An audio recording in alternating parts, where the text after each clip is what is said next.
The first time I walked into this place was my first legitimate drink, January 29th, 1959, and I haven't left, and so it's been a long time. And one of my fraternity brothers said, and I had the flu when I was my freshman year, and I said, well, my fraternity father actually. And I said, who's a good doctor in town? He said, well, go to Frank Westmullis. I said, okay, why? He said, I don't know what kind of doctor he is, but his father used to own Nick's.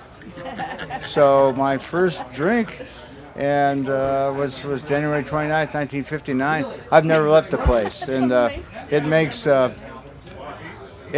Cheers look like Mr. Rogers' Neighborhood. I mean, sooner or later, and Tick talks about this little stupid photo with Hitler and Casey Stengel, and sooner or later everybody comes to Nick's.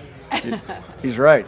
I wore a Nick's sweatshirt when I was standing on Tower Bridge in England, in London, and two people came up to me and said, you an IU grad? And I said, yeah. I said, is Nick still around? And I said, absolutely.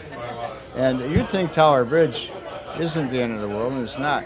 But I'll tell you, I was standing on Red Square in 1983. And that was, and I had my Nick's sweatshirt on. And somebody came up to me in another tour group and said, are you an IU graduate? And I said, in Red Square, 1983. Chechenko was in the Kremlin. And they said, are you an IU graduate? I said, yeah. I said, God, that was I'm a law grad. And I said, I spent my whole career in that place. And I said, really? I still do. So, my God, the staff in this place has been, over the years, has been absolutely phenomenal. The wait staff, the bartenders. You're going to edit this, Duane, but I got a great story about a bartender who now, I think he's in Minnesota someplace, but his name was Niles. We have a Niles here now. But the original Niles was, I think, a philosophy major. And this was like 20 years ago. Correct me if I'm wrong. But I'm having lunch, and I said to let's see, I'm almost 70, so yeah, about 50. And I said, and he's washing the glasses back of the bar. I said, Niles, what time does Nick's close? And he's washing the glasses, and he said, I can tell you're getting old. And I said, no, Niles. I said, no. How can I tell I'm getting old? He says, well, when you're young, you know when Nick's closes, but you don't know when it opens. And when you get old, you know when Nick's opens, but you know when it closes. I said, so it opens at 11, and I don't know when it closes. And he says, that's correct. I think you're old. I said, it takes a philosophy major to tell me that. He says, hey, you defined yourself. I don't know what to do. I don't know if anyone else has talked about it, but the graffiti in the men's room at Nick's is legendary. I mean, legendary. Don, would you agree? Absolutely.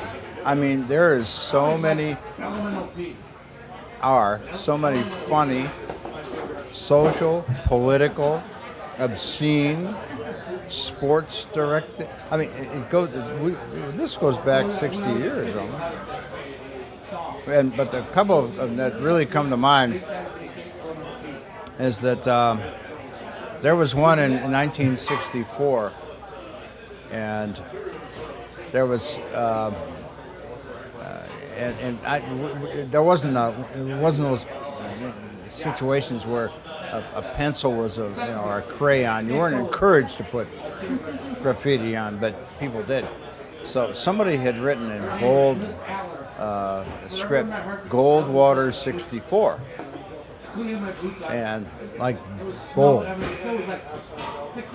And somebody, obviously very inebriated, toward the end of a night, like David and Goliath, had scrawled American Nothing underneath it. thought it was very funny. That's very good.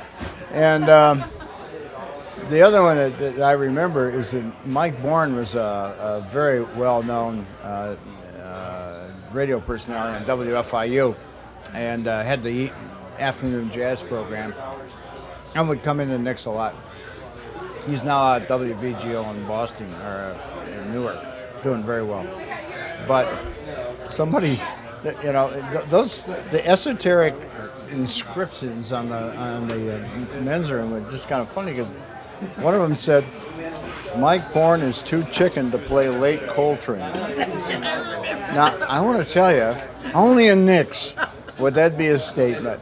And so that's just a point I wanted to make about the wisdom on the walls in the men's room over here.